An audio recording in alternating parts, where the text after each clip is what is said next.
The following is the short story, The Battle of Life, by Charles Dickens, presented by ListenToGenius.com, narrated by Simon Vance.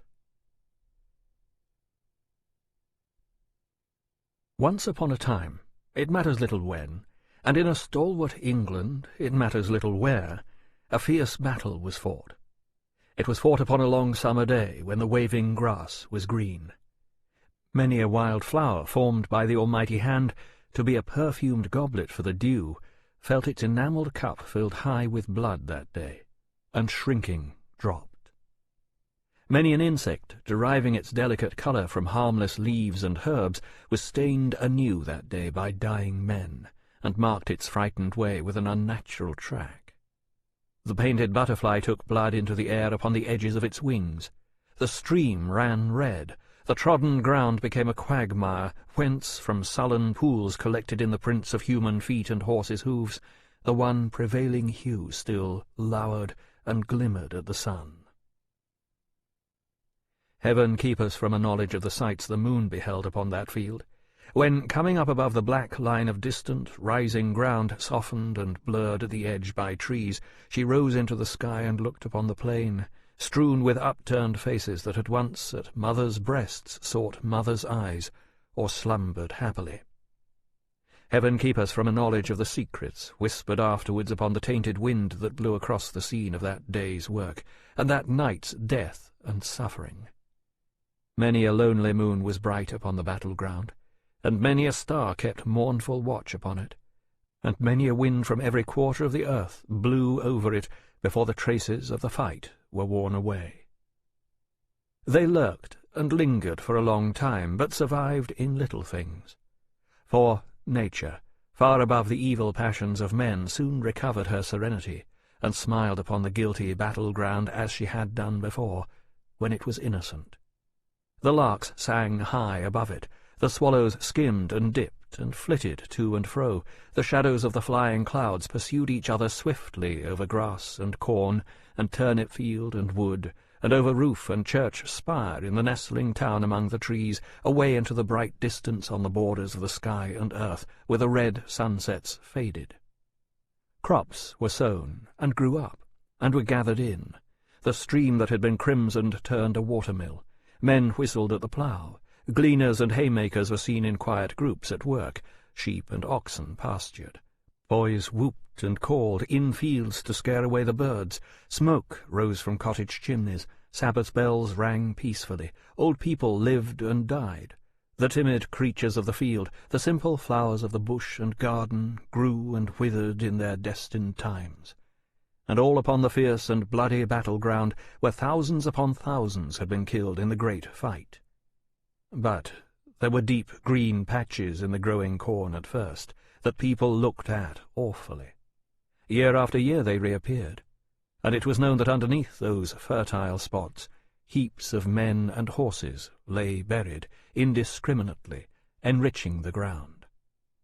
The husbandmen who ploughed those places shrunk from the great worms abounding there, and the sheaves they yielded were for many a long year called the battle-sheaves and set apart, and no one ever knew a battle-sheaf to be among the last load at a harvest home.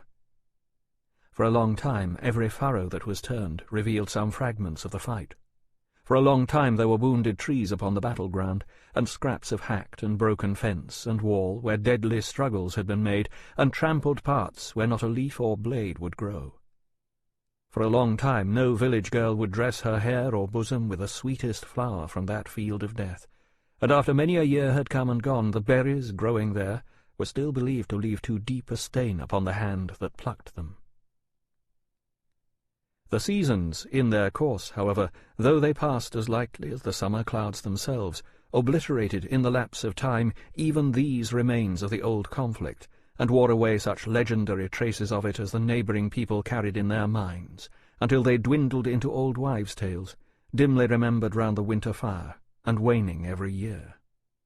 Where the wild flowers and berries had so long remained upon the stem untouched, gardens arose, and houses were built, and children played at battles on the turf.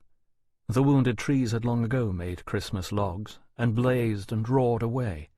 The deep green patches were no greener now than the memory of those who lay in dust below. The ploughshare still turned up from time to time some rusty bits of metal, but it was hard to say what use they had ever served, and those who found them wondered and disputed. An old dinted corselet and a helmet had been hanging in the church so long that the same weak, half-blind old man who tried in vain to make them out above the whitewashed arch had marvelled at them as a baby. If the host slain upon the field could have been for a moment reanimated in the forms in which they fell, each upon the spot that was the bed of his untimely death, gashed and ghastly soldiers would have stared in, hundreds deep, at household door and window, and would have risen on the hearths of quiet homes, and would have been the garnered store of barns and granaries, and would have started up between the cradled infant and its nurse, and would have floated with the stream, and whirled round on the mill, and crowded the orchard, and burdened the meadow, and piled the rickyard high with dying men. So altered was the battle-ground, where thousands upon thousands had been killed in the great fight. Nowhere more altered, perhaps, about 100 years ago, than in one little orchard attached to an old stone house with a honeysuckle porch, where, on a bright autumn morning, there were sounds of music and laughter, and where two girls danced merrily together on the grass, while some half-dozen peasant women, standing on ladders, gathering the apples from the trees, stopped in their work to look down and share their enjoyment. It was a pleasant, lively, natural scene, a beautiful day, a retired spot, and the two girls, quite unconstrained and careless, danced in the freedom and gaiety of their hearts. If there were no such thing as display in the world, my private opinion is, and I hope you agree with me, that we might get on a great deal better than we do, and might be infinitely more agreeable company than we are. It was charming to see how these girls danced. They had no spectators but the apple-pickers on the ladders. They were very glad to please them, but they danced to please themselves, or at least you would have supposed so, and you could no more help admiring than they could help dancing. How they did dance! Not like opera dancers, not at all, and not like Madame Anybody's finished pupils, not the least. It was not quadrille dancing, nor minuet dancing, nor even country dance dancing. It was neither in the old style, nor the new style, nor the French style, nor the English style, though it may have been, by accident, a trifle in the Spanish style, which is a free and joyous one, I am told, deriving a delightful air of off-hand inspiration from the chirping little castanets. As they danced among the orchard trees, and down the groves of stems, and back again, and twirled each other lightly round and round, the influence of their airy motion seemed to spread and spread in the sun-lighted scene like an expanding circle in the water. Their streaming hair and fluttering skirts, the elastic grass beneath their feet, the boughs that rustled in the morning air, the flashing leaves, the speckled shadows on the soft green ground, the balmy wind that swept along the landscape, glad to turn the distant windmill cheerily, everything between the two girls and the man and team at plough upon the ridge of land, where they showed against the sky as if they were the last things in the world, seemed dancing too. This is Simon Vance for ListenToGenius.com. Thank you for listening. This audio program is copyrighted by Redwood Audiobooks. Permission is granted to download for personal use only, not for distribution or commercial use.